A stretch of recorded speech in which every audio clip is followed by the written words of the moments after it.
Galing ang mechanism nito. Iba-iba.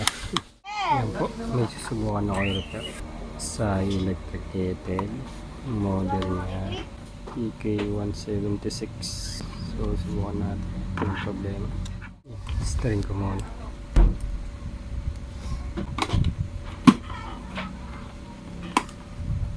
Dito yung switch niya sa ilalim.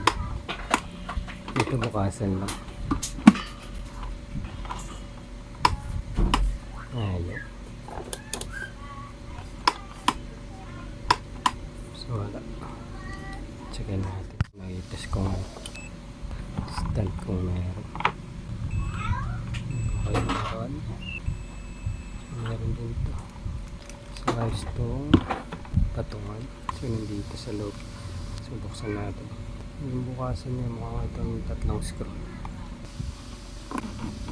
Yan kayo gaslight. Ay makita. Kundi yung ilaw. Yan. Check na kung mahugot.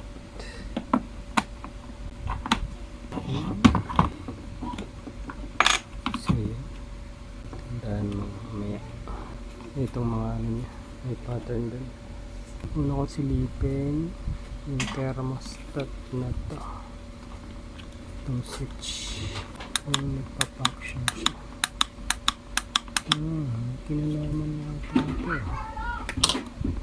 Hindi ko makagat. Ang galing sa switch din. Galing ang mechanism nito. Iba-iba. So mag-switch din. Pag sinix mo, mababa yun.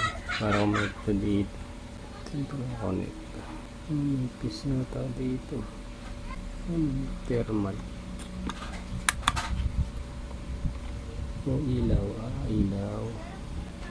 Para sa ilaw ko lang. Ito. Siya sa date. Nag-aalala ko pa yung mechanism. Bago sa akin. Ano ito? Mukhang ano ito. Yun. Pwede yung butin. Yung butin siya. Tapos nandito yung lock. Yan natin. Butin. Yan. So, ulit siya. So, paano naman siya? Kailangan ko muna yata tanggalin ito yung mga screw para mangat ito total kasama sa ano, kasama dito yun, madikit.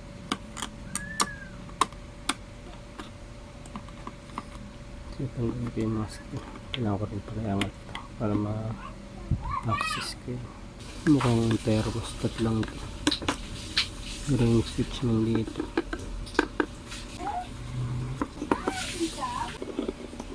Tapos pwede siguro siya mahugot pa namin.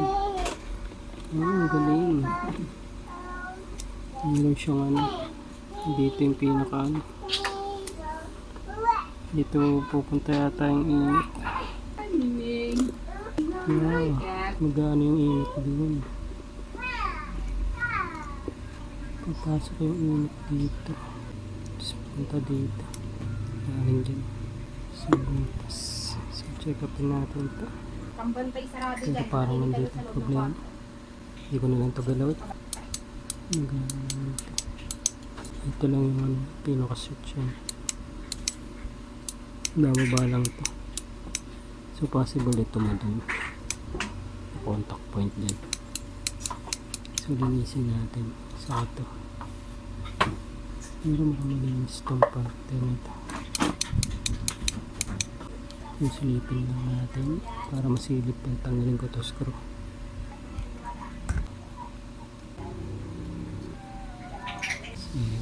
Yun natin. Yun. Ito ingatan nyo. Yun yung pangangat nito. Yun hindi niya mawala yung puti rin. Kasi yung isa. Silok. Kasi yung banda kayo. Yan. Ito steady. Yun. Madumi. Yun. Madumi siya. So linisin natin yung madumi na yun. Dito mukhang ayos pa. So linisin natin. Mahirap siyang tanggalin. Kailangan patanggalin to. Mas maganda sana kasi tanggalin para malinis mo ng maayos. Tapos medyo may angat. Tanggalin ko ulit. Baka mawala ako. Subukan ko nang sundutin itong kuskusin. Pagayaw. Ito pala yung nasa switch. So yung nasa switch nga yung madam. So nalinis ko na yung banda dito sa taas. Ito naman sa isa. Ano akong gamitan ito. Hindi din yung baba. So yun, madami pa din. Baka sundutin ito. Malilinis siya. Pero hindi tanso ito. Okay na kaya yun. Ano siguro? So balik natin. Tingnan dapat ito pala binaba ito. Dapat magkakontak siya. Pod no. Nabakot.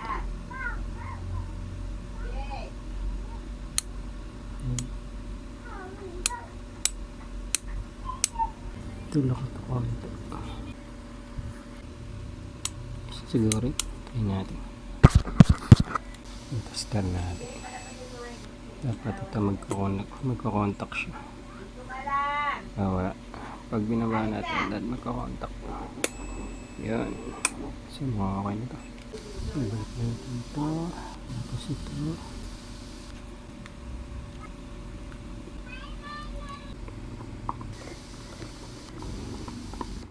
Tapos ito. Okay, bitan natin itong kontak. May kinalaman ito para mag-switch siya. So, yun. Dito siya banda. Yan. Ito lang kasi ng tubig para kapag may moist tutulo dito. So, try natin. May kinalaman nga yung kalit. Tapos try natin. Meron na siyang resistance. Yun, meron. So, may power na. Try natin saksak. Yan, saksak natin. Yun, ilaw nga yun. So yun, 1,900 watts, 1,800 watts. So tingnan natin pa minute. Minute. Yun, minute ko lang siya. Ouch. Minute. So yun, ayos na. Thank you po sa panonood niyo.